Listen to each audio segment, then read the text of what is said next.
What's going on, guys? Welcome to episode 7 of Film Time with Fava, brought to you by Fired Up Network. Coming at you today, not on the usual Friday or Saturday release schedule. I was in London, Ontario all of last week, got the driver's license. Great time there. But we are back now, and we are ready to get into episode 7. And as promised, this episode will focus on my review of Marvel's new film, Black Widow. But I'm also going to combine this episode with a review of Space Jam: A New Legacy. I know what you're thinking. I am a huge fan of Space Jam, so this movie was highly anticipated. Did it live up to my hype? We shall see. But first, let's start with Black Widow. As you know, last episode I had my housemate Mason on, and we just talked about the MCU theories we had and also what we were hoping for with Black Widow.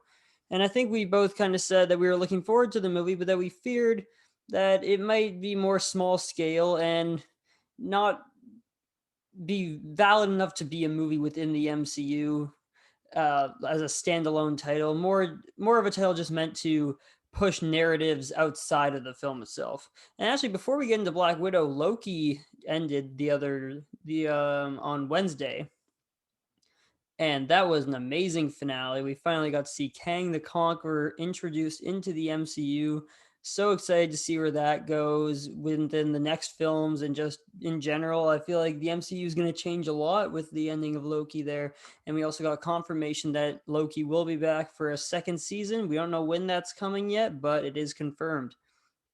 But yeah, Loki just solidified itself as my favorite Marvel Disney Plus series with that episode. So loved it. Can't wait for season 2. Can't wait to see what else Marvel has to offer. But today, let's talk about Black Widow.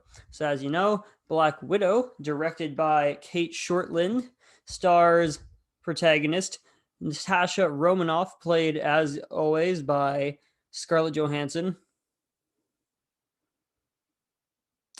Yup. But yeah, she once again plays Black Widow here. She knows what she's doing. She's great in this role. She was born to play it. I can't believe Emily Blunt was originally supposed to be Black Widow because you really can't imagine anyone else except for Scarlett Johansson playing this role. Now, this film is a bit different because it's a prequel of sorts, not to Black Widow's character, but to events we've already seen in the MCU. This film takes place shortly after my third favorite Marvel film, which is Captain America Civil War. So we see Natasha Romanoff, aka Black Widow, being on the run from General Thunderbolt Ross and the U.S. Army as they are trying to capture all the superheroes that did not sign the Sokovia Accords and helped Steve Rogers and Bucky escape. And yeah, so it opens with her on the run, and it takes us on this journey of hers to take down the organization that essentially made her the assassin she is now, being the Red Room. And we see some cool aspects of that story too, with her childhood and her family. Now, family in quotations because they're not her real family; they're more of a staged family of Russian spies living in America. But no, it was really cool to see Black Widow's backstory in this movie, and also her family. And speaking of her family, the cast in this movie did a great job. Standouts for me: Florence Pugh, dime piece. Florence Pugh was insanely good. She stole the show. She was her. I'll talk about the rest of the cast, but she really stole the show as Yelena, Black Widow's adopted sister. She was hilarious. She made this really funny joke about how Black Widow always does this pose when she like drops down out of a helicopter or just in general in battles and flips her hair back. Yeah, that joke was great when she was talking about her army surplus coat with all the pockets. The vest she was wearing, not a coat. That was very hilarious. She was one of my favorite parts of this movie. And another great character was David Harbour as Alexei, aka the Red Guardian, basically the Russian Captain America, or as my friend from work says, Captain Commie. Uh, he's got the big red star on him, just screams communism. But he was great. So funny. David Harbour from, as you know, Stranger Things, Hellboy. He's a great actor. I had no doubt he would be great in this, and he even exceeded that. And I I forget the actress's name, but she was in the Mummy movies alongside one of my favorite actors, jokingly, Brandon Fraser. She was the female lead in those movies, and she plays Black Widow's fake mom in this, Melina, who works for the Red Room, who trained Black Widow, and is also one of the scientists behind the mind controlling. Um, I guess it would be a drug. They don't get into specifics on how they do the mind controlling, but she's kind of the mastermind behind the mind control that's being done on these female assassins that the Red Room trains. And yeah, she's very good in that role. She has some really good like deadpan humor at the end of the movie. Black Widow is asking, "Oh, is everyone okay?" And then she's like limping. She's like, "I am clearly injured." Yeah, it was just like deadpan humor like that that really made this character stand out. Other characters, we got I don't want to say main villain of the movie, Taskmaster. Now, as we know from the comics, Taskmaster is called Taskmaster because they are able to copy any task or fighting style movement whatsoever. Um, yeah, this character was really cool. They had a really awesome theme that played when they were on screen. The first encounter with Black Widow and Taskmaster was one of my favorite fights from the MCU so far. The choreography was insane. This movie in general had some amazing fight scenes and everything, especially near the end when the Red Room is finally taken down. But besides Taskmaster, the real villain is the mastermind behind the Red Room. This kind of big Russian looking guy. Looks like he should be part of the Russian mob. But yeah, he is the guy that creates the Red Room, has all these widows, as they're called, the female assassins, doing his bidding around the world. And through this movie, we discover just how many there are and how much influence him and his group have. So it was really cool that they set that up through this backstory movie of Black Widow. But in terms of the villains, Taskmaster was a little over underwhelming, I should say.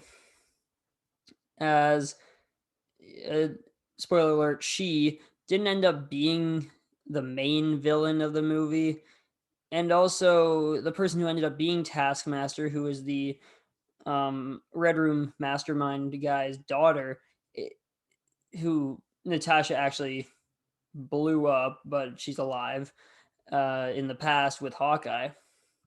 This is a character we've never seen before, only gets mentioned in this movie for the first time, and ends up being the main villain of the movie. So it was a little underwhelming with that reveal, but Taskmaster did have some cool moments, but the ultimate reveal really left a lot to be desired. And the main villain, though he though he was threatening, he didn't have that like. I didn't feel like Black Widow was gonna get like killed by this guy. This guy wasn't gonna do any of that. But no, so the villains are one place where this movie kind of lost me a bit. But as I said, the fight choreography was amazing. It had some great one-liners, also some horrible lines that were just very embarrassing to listen to. There's one part where the main uh, Black Widow boss villain guy says, "There's one thing that this world has too much of: girls." Like they couldn't have found another way to get that line out. It I don't know if I'm saying the line exactly correctly, but that was weird to listen to. Did not like that. The way the main villain also dies is just really not very rewarding. He just gets burned in a helicopter. I kind of wanted Black Widow and Yelena to do some like flying spin kick. I mean, a boy can dream, you know. Um, yeah, so that's the characters, the villains, everything. The Another character who I really didn't care for was Black Widow's friend, who is always giving her supplies, a place to stay, things like that. He appears throughout the movie, gives them a helicopter. He appears in the ending to give Black Widow a jet.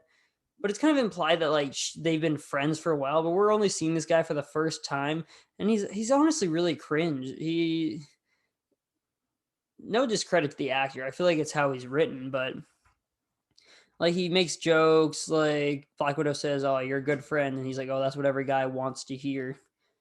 But there's no romantic connection with these two. Like we just met this guy. Black Widow clearly has feelings for Bruce Banner, not this guy. He just seems really whiny and like, you're not grateful that I got you this helicopter. Like, okay, buddy, chill. You live in a trailer. Um, Oh, we do get a post-credit scene in Black Widow. We saw Valentina from Falcon and the Winter Soldier come back and give Yelena, while she was at Black Widow's gravestone, because the post-credit scene takes place after Endgame. So Black Widow is deceased at this point, but Valentina brings her next mission, which is to kill the man responsible for Black Widow's death, as Valentina puts it, Hawkeye. So they basically just set up the Hawkeye series through that post-credit scene. So we're definitely going to be seeing Yelena in Hawkeye hunting down Hawkeye. So that's gonna be cool to see a former Widow fighting Hawkeye and hunting him down throughout this next series. But yeah, Black Widow was solid. Was it amazing? Is it in my top 10? Probably not. But in terms of a rating for Black Widow, I think I'm gonna go with a 3.5 out of 5. So that's right between a give it a watch and great. I didn't want to go with a 4 because I felt when watching it like it wasn't a great movie, but it wasn't. 2 was out of the question. 3, give it a watch. Didn't really do it justice because I did enjoy watching it and I thought it was a solid MCU movie and the fight scenes were incredible. But yeah, I think a 3.5 is fair for Black Widow. So with that, we will leave Black Widow and move on to the king, the GOAT question mark? Nah, MJ for life. LeBron, you could have been the GOAT this year. I'm speaking directly to LeBron right now. This is my PSA.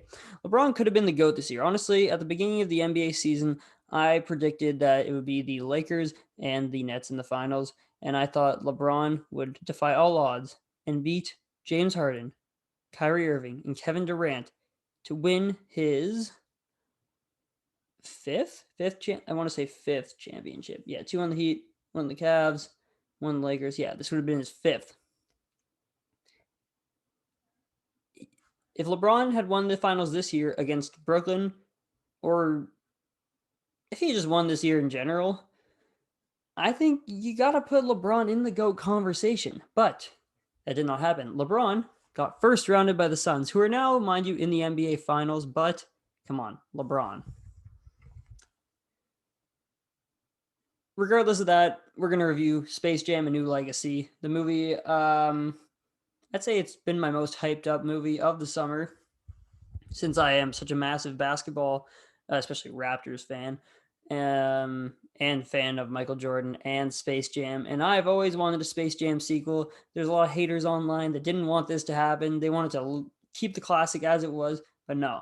I wanted the Space Jam sequel. I wanted it with Kobe. Rest in peace to the Mamba. But we got it here with LeBron. Now, I'm gonna get this right off the bat. Give this to you straight. It might be the nostalgia, but this movie does not touch the original. The original is a classic. It was the GOAT of basketball movies, still is the highest grossing sports movie of all time. This does not reach the level of the original. But I did have fun watching Space Jam: A New Legacy. Now, let's start off with the cast. Obviously, we have the main protagonist, LeBron James. And we also have his son, who is played by, 1 second, let me just check that here. I believe, bear with me, people. Cedric Joe. Yeah, the actor who plays his son did a pretty good job. Much better than the child actors of the original um, Space Jam movie. I remember the guy who played the kid who played Michael Jordan's son in that one was not good. Like at the end, he just looks at the camera. It was weird. But no, the acting in this movie was pretty good. Even by LeBron at the beginning, he had me a bit lost. He was saying some lines just sounding like he was trying way too hard to act. But I think where this movie did win me over with LeBron's acting was that they put him in a cartoon form for half the movie, so he didn't really have to do a ton of actual acting, just voice acting, which worked a lot better. Now, was Michael Jordan a great actor in Space Jam? No. He's a basketball player. He's not trained in acting. I think he was a bit better at acting than LeBron, though, which is surprising because LeBron has been in movies before. As we know, he was in Trainwreck, which was a train wreck. That movie is horrible. Um, Bill Hader should not have been in that movie. I watched it this year for the first time. No bueno. But apart from Trainwreck, LeBron's back in Space Jam 2, A New Legacy, with his fake family. I really wanted them to cast Bronny and Bryce in this, but they did not. We got Cedric and some other actors I do not remember the names of. And obviously, the greatest actor in this is Bugs Bunny and Lola Bunny. Ooh, the one who awoken me as a child. Yeah, yeah, she's a bunny. I shouldn't say that. Anyways, this movie was more focused on the Warner Bros. Properties themselves rather than just the Looney Tunes as the original one was. So we see The Matrix, we see Mad Max, Batman, Harry Potter, Game of Thrones. Austin Powers even makes an appearance in this. This is a lot of fun to watch. The movie had me lost at the beginning a bit because we just see LeBron just putting a lot of pressure on his son to play only basketball, even though his true passion is video game creation and whatnot. And yeah, it just seemed like LeBron's character. Well, I shouldn't say his character. His character is LeBron, but he was really overdoing it, pushing his son into basketball. It almost seemed like LeBron just didn't care about his son's passions at all, which is something that I don't think the real LeBron James would do, obviously, or like any sane parent. But yeah, it had me a little lost there. But once we got into the actual Toon Squad stuff, the greatest part of this movie was when they had to go and recruit all the Looney Tunes because they had all left Toon World and were now in all these different Warner Bros. Properties. Like Lola was trying to become an Amazon under Wonder Woman. Elmer Fudd was playing Mini Me. Oh, and the best though was Wile E. Coyote driving around in Mad Max Fury Road. That was incredible. Oh, there's so many good ones in there. And the grandma in Matrix. Oh yeah, yeah. The movie really won me over at those parts. And yeah, cartoon LeBron James was great as well. The animation was really solid. I like the old timey animation of the original Space Jam, but obviously they're gonna upgrade it a bit for this. And that was a welcome change, of course. With the change of times comes changing animations, better animations, as we all know. And even when they changed to the more CGI animated Bugs Bunny and the Tunes playing against the Goon Squad, I think the Goon Squad was made up of, spoiler alert, LeBron's son. Sorry, guys, my dog's going nuts. Yeah, LeBron's son was on the team. You got Dame Lillard as some like time controlling robot. You got Clay Thompson made of water because he's Splash. You got Candace Parker, I believe, as a spider. Diana Taurasi as a snake. And there's one more, Anthony Davis as a bird. And I think that is all. But yeah, once we get to the actual game part, oh, I forgot to mention one other very important character in this movie, which is Al-G Rhythm, the AI that traps LeBron and his son in the Warner Brothers universe, data server, whatever you want to call it. The guy who traps him in there, and it's played by Don Cheadle, who does a very good job as his character and ends up being on the Goon Squad at the end, who play the Toon Squad. But yeah, the actual game, which is what everyone wants to see in a Space Jam movie, it was good. It was like the original Space Jam game against the Monstars, except this time it takes place in LeBron's son's video game that he made. So there's power ups and everything, and the point system is ridiculous. Like Spider Candace Parker was on top of the rim, just tossing the ball in like a bunch of times. She scored a 77 pointer, and each time the ball hit LeBron's face. So LeBron must have been concussed. And then Candace Parker gets 77 points. I'm no mathematician, but that don't add up. Yeah, but besides that, as I said, the CGI of the Looney Tunes looked really good, really solid. The Goon Squad at times looked a little too cartoony, but this is Space Jam. They're the Toon Squad. They're cartoony. The Goon Squad, who cares? Yeah, no, the final game was really cool. LeBron had some great moments. Like they had an homage to the Dwayne Wade assist to LeBron where he puts his hands out and then LeBron threw it between the legs and it banged it on him. Bang! If you know it, you know it.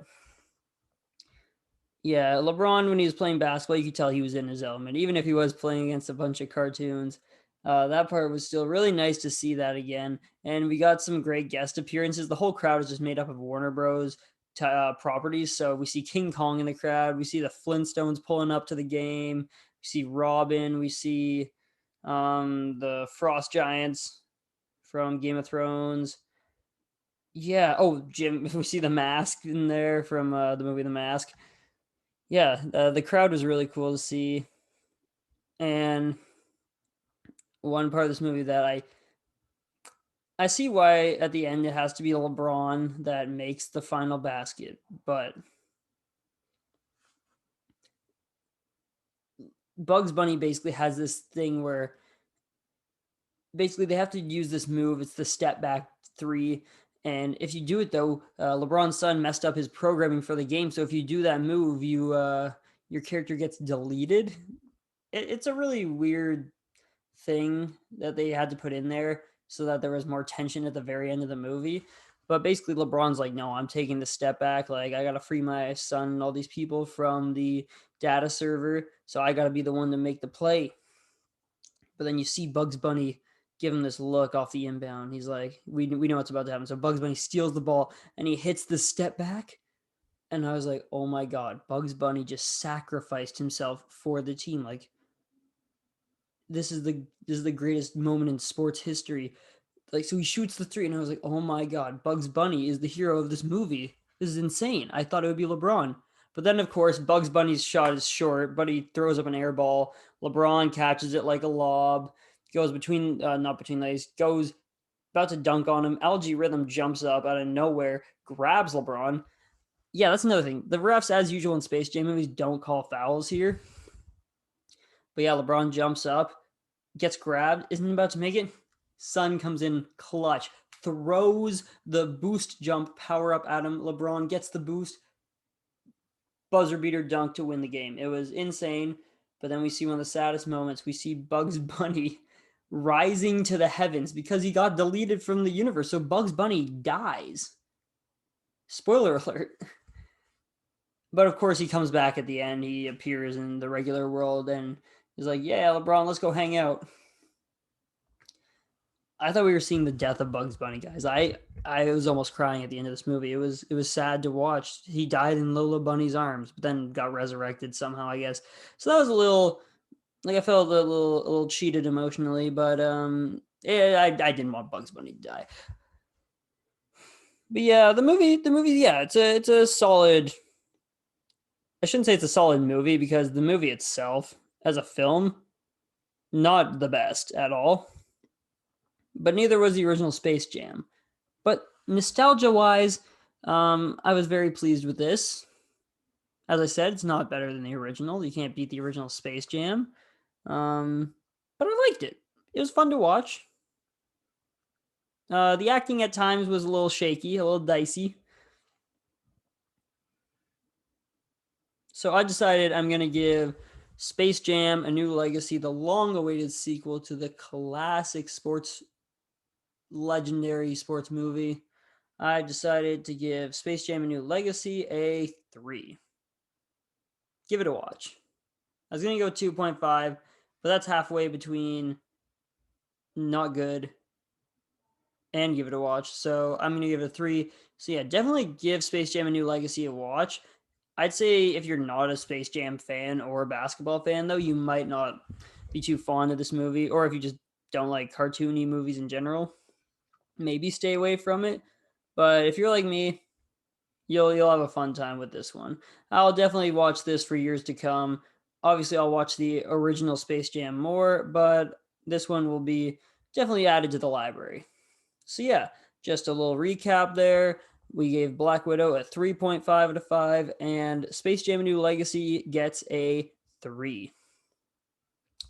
So that's going to just about do it for today's episode 7. Can't believe we're at 7 episodes. Next week we got episode 8. I will update on Instagram what that will specifically be about. I do not know yet, but we will see about that. So that brings us to the end of today's episode. Follow me on social media at Film Time with Fava on Instagram. Also, my personal account at Favalicious on Instagram. Yeah, follow those for updates on the show, updates on me, cool content. I'm posting a lot of clips on there recently. Posted a new one of the episode from last week with Mason and I. It's a pretty funny clip. Go check that out. And you can also find me on Twitter at A_Fav24. I don't use Twitter too much, but I'm going to try and start posting clips on there as well.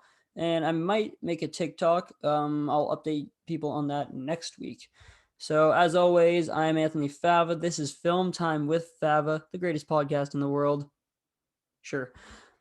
And this is as real as it gets, guys. I will see you around.